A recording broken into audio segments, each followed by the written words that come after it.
दोस्तों यूट्यूब के लिए थंबनेल बनाने के लिए हमें पहले चैट जीपीटी ओपन कर लेना है। ये चैट जीपीटी एप्लीकेशन ओपन हो गई और हमें प्लस आइकन पर टैप करके हमें अपनी जो फ़ोटो थंबनेल में रखनी है वो फ़ोटो सिलेक्ट कर लेनी है। ये मैंने फ़ोटो सिलेक्ट कर ली और यहाँ टाइप करना है, लिखना है जो भी आपने अपने थंबनेल में रखना है वो टाइप कर लेना है।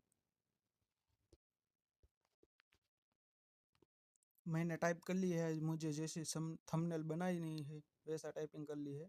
आप भी ऐसे ही टाइपिंग कर ले जैसा आपको बनाना है। अब ओके,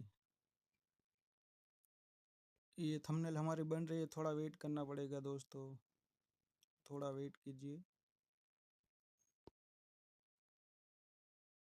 जब तक थंबनेल बन रही है तब तक आप वीडियो को लाइक कर दीजिए। ऐसा वीडियो आपको यूट्यूब पर कहीं नहीं मिलेगा ऐसी थंबनेल बनाने का।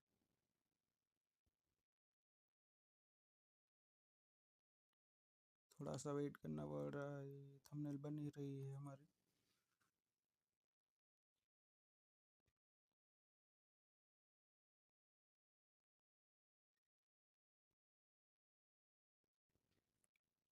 ये दोस्तों हमारी थंबनेल बन ही रही है, देखिए थोड़ा सा वेट करना ही पड़ेगा। ये देखिए दोस्तों हमारी थंबनेल बन गई है, देखिए ये सी थंबनेल आप बना सकते हैं चैट जीपीटी से बिल्कुल फ्री में।